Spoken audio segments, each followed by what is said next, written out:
What are the common mistakes? Assuming that your cross-border sales are indicative of what the market would look like for you. Welcome to 5-Minute Founders. If you're interested in hearing today's full conversation, you can check us out on YouTube at Jump 450. But for right now, we've only got 5 minutes. My guest today is the co-founder of GoAvance, Ramiro Velasco. Let's jump right in. What is your business and what pain point does it solve for? My business is GoAvance. We help brands come into the Latin American market. Pain point that we're really solving is the nightmare that the bureaucracy and sort of regulations and business abroad can be for primarily American brands. We do Europe, we do some other places, but primarily the cultural and the culture shock and sort of information void that exists when you're trying to sell cross-border is what we're trying to solve, and sort of make it easy, make it not only low cost investment, but low time investment, low risk across the board. Because I'm Mexican, I love Mexico, and that's what we're trying to sort of speed up. Absolutely. And maybe you can detail for us, what are some of the most common mistakes that companies make, or maybe most common sort of obstacles that companies run into when they're trying to enter the Latin American e-commerce landscape? So those are two different questions, and I love both of them. What are the common mistakes?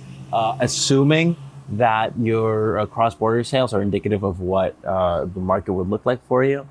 Cross-border, we range anywhere from 4x to literally 20x in conversion rate, depending on the product, when we bring it in country. And that obviously comes with ranking and, more visibility and exponential growth. So ultimately looking at cross-border and saying, well, I sold 4 units and thinking, well, then it's not going to work. I think that's a very common mistake. As far as roadblocks, information void, like I mentioned earlier. Let's be honest, no one knows how to do this. You go, okay, I need a tax ID. Okay, how do I do this? Who do I talk to? Hey, this lawyer said one thing, this lawyer said another. This import guy wants to charge me 15% of all. And suddenly you go, you know what? I can't do it. I give up. Whatever. So having someone that just goes, hey, I know how the region works. I know who to talk to. And I have trusted people that I just say, hey, yeah, this is my homie. Be nice to him. Is infinitely valuable when dealing cross-border. We're talking about Mexico primarily, yes?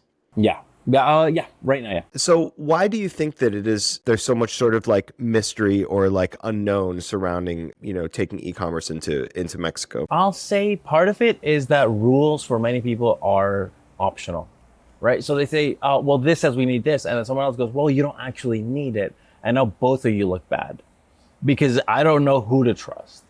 The fact is there are ways around rules, around regulations. There are ways to, let's say, find loopholes, incorporate, we optimize the process, right? But what that leads to is just having a ton of misinformation and people just going, I'm not really sure what is real.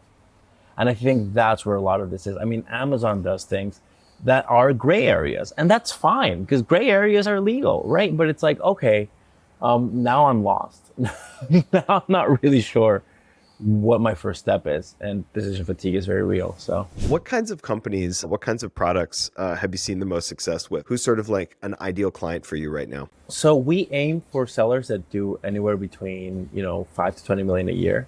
It's the sweet spot for us. We find that, listen, you're doing more than 20 million a year, just build out a team, just do it. We're happy to help you set up, but you do you. Under 5, margins are generally tighter. There's a lot of growth potential in the US still. Like, all right, like we can do it, but we'll start smaller and we know that we're not going to make a lot of money off this. Like, we're just going to grow with you, right? So 5 to 20, no, nothing. So we specifically can't do medicine, medical devices, all of that we stay away from.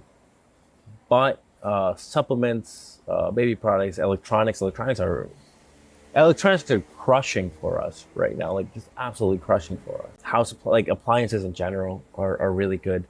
Basically things that consumers want to buy, they want to buy quickly. Like I don't want to wait, a week for this, and I want this brand, and I want this quality, and I want, like no private labels, no cheapest option on the market, because that's traditionally, guess what? If you're the cheapest option on the market, or if you're a private label, your manufacturer's already probably selling straight to consumer here in Mexico.